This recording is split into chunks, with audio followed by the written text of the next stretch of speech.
กราบสวัสดีพ่อแม่พี่น้องทุกท่านที่กำลังรับชมอยู่ในขณะนี้นะครับคุยและข่าวทั้งช่องตามติดชีวิตอีสานโดยทิดแดงคนไข้นำเอาข้อมูลแนวทางข่าวคราวนะครับเรื่องราวที่น่าสนใจหลายสำนักหลายอาจารย์หลายแหล่งข้อมูล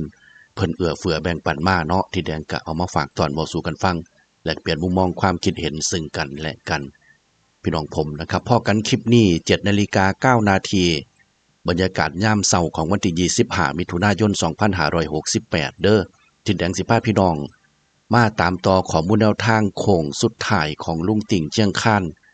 สำหรับงวดนี้ล่ะนะครับ1กรกฎาคม2568พี่น้องครับลุงติ่งเพิ่นฟันมาเม็ดเดียวนะครับงวดที่ผ่านมานี่ก็โอ้เนาะนะครับเพิ่นให้เป็นเม็ดเดียวทั้งเทิงได้6006แต่ว่าก็นั่นล่ะนะครับเพิ่นลอยมาออกทั้งลุมว่าซั่นนะครับพี่น้องบ่ควรสิพลาดโดยเหตุผลประการทั้งปวงเด้อทั้งข้อมูลภาพและข้อมูลเสียงที่แดงนำมาฝากตอนพี่น้องในคลิปนี้เป็นการทำนายตัวเลขนะครับทายตัวเลขผลการออกรางวัลของสำนักงานสลากกินแบ่งรัฐบาลจัดทำขึ้นเพื่อความบันเทิงเท่านั้น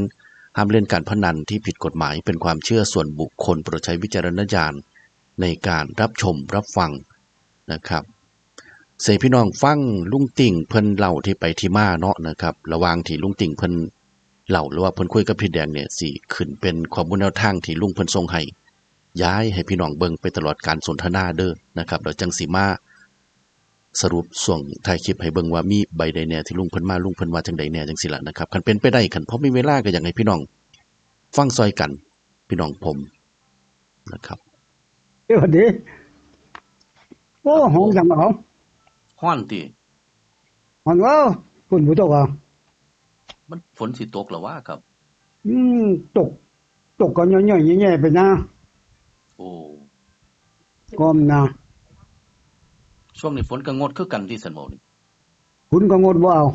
งดคือกันทั้งพี่ก็ได้มันก็คือไกลกันเติบอยู่เนาะครับอืมอัน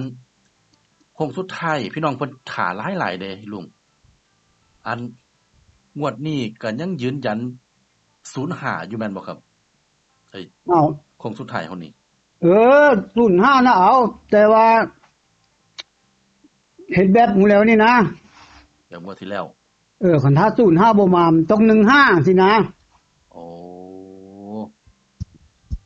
เป็นซั่นแหละครับแล้วเบิ่งแล้วก็คือแนวอ้าวอันชุดหังเฮิงหลุงติ้งเห็นนะหังลุมมันมี0กับ1นะเอาเห็นบ่ครับมันสิขึ้นไปหึงนะมันนี่ขึ้นไปมันสิไปไสอ๋อคันถ้าแม่นคันว่า03มันฉันไปบ่ดีเล็กบ่น่าลงหุ้นนะเอามันไปอยู่สูตรนั้นนะครับ แล้วก็บัดนี้คันว่า05นี่ มันก็สุดแจ้วเลยเข้าไปครับเสลียงพอดีเนี่ยศูนย์มันอยู่มง479ที่นี่นะแม่นมันก็เสียงเสลียงขึ้นไปหันปึ๊บเป็น05พอดีเลยซะนะมันนี่คัน15นี่ให้อ่านว่ามันผิดเหมือนออกใส่กันสินะเอาครับดักมันซื่อๆว่าเฮ้ยไปคันแม่น05บ่นี่ก็สิมาค่าอยู่15นี่แหละเนาะแบบ60นะครับผมแบบ6006นี่ล่ะติแต่ว่าตามหลักแล้วนี่เลขที่มันสิออกใส่กันนี่สิมี50 51 53 57แม่นบ่ลุงมีฮอแนวเพราะว่ามี6ตัวบ่หุ่นนี่นะครับแล้วนี่มี5ตัวแล้วแต่งวดมันเอาแล้วแต่งวดบ่ซ้ำกันแล้วแต่งวดเฮาดับใดบ่ได้นะคันงวดดับใดแฮงมี3ตัวนึงซ้ำเอาสถิติมันนะโอ้คันงวดใดดับใดหลายๆนี่ก็แฮงเหลือตัวเลือกให้น้อยลงแค่นๆหลังเฮือนนั้นเหลือตัวเดียวแล้วก็5จับหลักร้อยใส่รถซื้อเอาโอ้ปานนั้นก็มีแม่นบ่มีเอาสุดสุ่มนี้นี่นะเอาโอ้บางงวดก็มันอันนี้คักๆนี่ก็ถ้าหาหลักร้อยเสียบใส่รถโอ้เบิ่งคู่ตัวนั้นเลยเข้าไปครับมันโอ้ยสบายเอาบัดนี้นะ515815เนาะครับข้างล่างนี่59กับ79เนาะคันมันสินั่นก็ได้มันนี่ฮอเนาะครับ แล้วมันก็สุดเต็มก็มีอยู่ตามเก่าหั่นน่ะตัวหนึงมันบ่อันที่ออกๆไปก่อนนะโอ้สิลงให้พี่น้องเบิ่งแล้วนั่นน่ะเพิ่นก็สิเบิ่งหั่นมาเบิ่งมาจนเบิดนะเอาครับเพิ่นก็บอกว่าเบิ่งเบิด6คลิปอยู่แล้วตานั้นคอมเมนต์มาดิโอ้ยมักแต่ละว่าเป็น5บ่ออกแล้วติดถิงเบิดค่อยทั้งเออ อ้าวก็เขาสิบ่ได้อ่านบ่มันก็เว้าแข็งปานนั้นนี่เนาะเว้าชัดปานนั้นนี่เนาะผู้ใดก็ท่าเนาะผู้ใดก็ท่าตั้งแต่เนี่ยเน้นให้แหน่เน้นโค้งสุดท้ายให้แหน่คือจังวังหันนี่60นั่นน่ะแล้วอันนี้มาตั้งแต่แรกๆเลยนะเอาบ่ได้เปลี่ยนแปลงนี่บ่ได้เปลี่ยนแปลงเพียงแต่ว่าคันแม่น05บ่นี่อีหลีก็สิให้ยับมา15เนาะมันก็มีแค่นั้นครับแล้วก็ผมก็สิเอาอันนี้ที่หาจับซะอีก3คู่นี่ให้เพิ่นเบิ่งนำนั่นนะ3คู่3คู่มานะครับลุงจริงมั่นใจขนาดเท่าไว้เพราะว่าเบิ่งแล้วหน้าสูตรนั้นน่ะเอาโอ้ครับ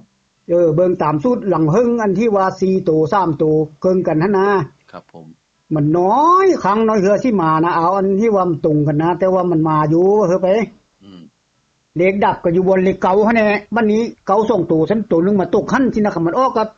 มิ่งก็0มิ่งก็2หั่นนะเอา4สูตรก็หิดนะมันหลงคล้องนะว่าเพิ่นลองของซื่อๆดอกบัดนี้บ่เป็นลงมันเอา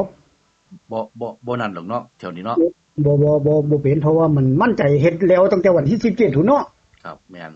บ่ได้เปลี่ยนแปลงบ่ได้มื้อหยังบ่ได้โอ้ให้แก้โตเด้อนั้นนี่บ่ลุงติ้งคันหาเฮ็ดไปแล้วสูตรมันเป็นจังซั่นนี่นะเอาเว้าตามสูตรเป๊ะๆเนาะลุงเนาะ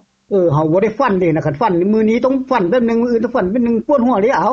ครับอันนี้ว่าตามสูตรได้จังได๋ก็ว่าจังซั่นเฮาบ่ได้ก็คือสูตรภาพผิดแม่นบ่เฮาบ่ได้ง้อเทวบุตรเทวดามื้อหยังได้เอาครับผมเฮาเขียนเลข10ตัวมันมีของหันอยู่มันสิออกจากตัวเลขมันมี10ตัวของหันแม่นบ่แม่นมันอยู่ไหนหั่นล่ะวะครับมื้อนี้เฮาเฮ็ดไว้10ตัวซ้ำนะตัวใดมี2ตัวก็แปลว่าตัวนั้นบ่ดีนะเอาโอ้ครับงวดนี้เก่า2ตัวเนาะเอาลุงเว้ากับพี่น้องเพิ่นแน่ลุงโค้งสุดท้ายแล้วครับโค้งสุดท้ายแล้วเด้อลุงจริงมื้อแล้วนี้คันบอก91 93ก็60ว่านำดันลงมาล่างอีกโอ้ว่าผมบ่ว่า2หั่นมันดับ4สูตรหั่นมันก็คือเต็มตีนอยู่91 92 93แล้วก็60มันก็มีแค่4ตัวโหนะ FC เด้อฮู้นี้ขนาดรอลุงจริงอยู่กับเบิงสูตรหั่นแนวทางไปหั่นอันที่ดีบ่ดีก็ดูตามหั่นแน่เบิดลุงติ้งบ่แม่นบอกว่าคุมครูให้ว่าให้ซื้อให้เล่นรถเด้ลุงติ้งมีอันให้ดูไปเปรียบเทียบเปรียบเปยอยู่คือว่าสิได้ลดต้นทุนนะที่ไปที่มาของเลขแต่ละตัวเนาะ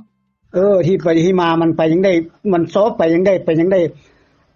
FC ก็ยังได้รู้จักวิธีของมันแล้วก็แบ่งปันเบาความคิดของลุงติ้งไปนำสินะครับโหลุงติ้งบ่ได้ขี้ฮีนะลุงติ้งบอกให้ไปเบิดเอาทำนี้เด้อ FC เด้อให้เบิ่งเอาหั่นน่ะตามแนวลุงจิ้งก็บ่ได้เปลี่ยนแปลงตั้งแต่วันที่17มาก็โตเก่าหั่นแหละครับ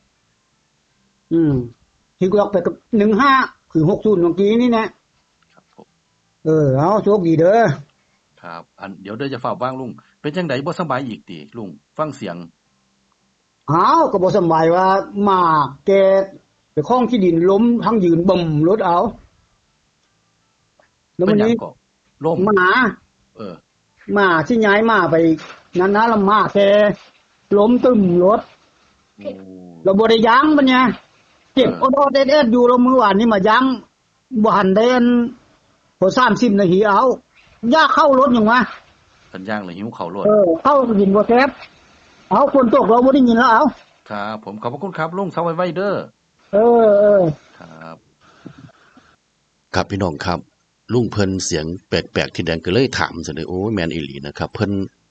นล่มนะครับมีแนวผ้าเพิ่นล่มแล้วก็บ่ได้ย่างเนาะตามธรรมดาคนอีสานเนี่ยเพิ่นสิย่างเด้รถมอเตอร์ไซค์พาล่มหรือแม้กระทั่งผู้เฒ่าย่างลมขุมล่มจังซี่ก็สิย่างนะครับเพิ่นสิมีแนวย่างดอกนะครับก็สิมีใบแก่ใบหนาดใบหยังแหน่ที่เป็นสมุนไพรมั้ยพี่น้องเอามาดังไฟขึ้นกองใหญ่ๆแล้วก็เอาใบไม้เหล่านั้นนะครับเอาไปใส่ใต้เตียงหรือบ่ก็บางหม่องเพิ่นก็เอาล่นไฟเลยจังซี่นะให้ควนขึ้นมาห่มคนจังซี่แหมมีความเชื่อว่าสิเฮ็ดให้ ใครก็ว่าเฮ็ดให้หม่องมันซ้ำหม่องมันนี่มันเศร้าจังซี่ล่ะนะครับก็ให้เศร้าไว้ๆเด้อนะครับลุงครับลุงเพิ่นแบ่งปันมาจังซี่งวดนี้นะครับเนี่ยเพิ่นว่า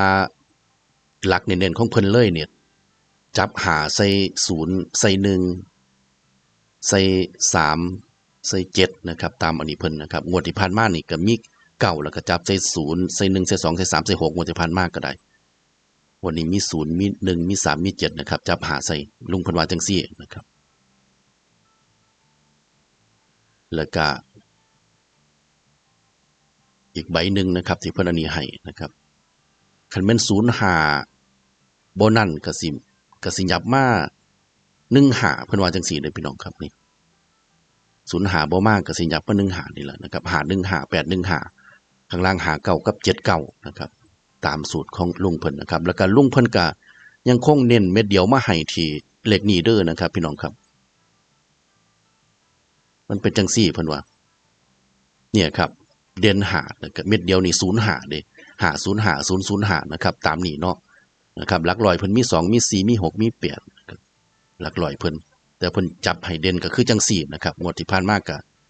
เพิ่นก็ให้เม็ดเดียวเป็น60เนาะนะครับ60ทั้งเทิงเพิ่นก็บ่ออก06ทั้งลุมนะครับงวดนี้เพิ่นให้05เป็นเม็ดเดียวทั้งเทิงนะครับเฮาก็จังจะเบิ่งว่าสิเป็นจังใดข้างล่างเพิ่นให้เป็น59กับ79พี่น้องข้อมูลแนวทางของลุงติ่งเชียงคานเด้อทั้งข้อมูลภาพและข้อมูลเสียงนะครับย้ำว่าเป็นการทำนายตัวเลขพี่น้องครับทายตัวเลขผลการออกรางวัลของสำนักงานสลากกินแบ่งรัฐบาล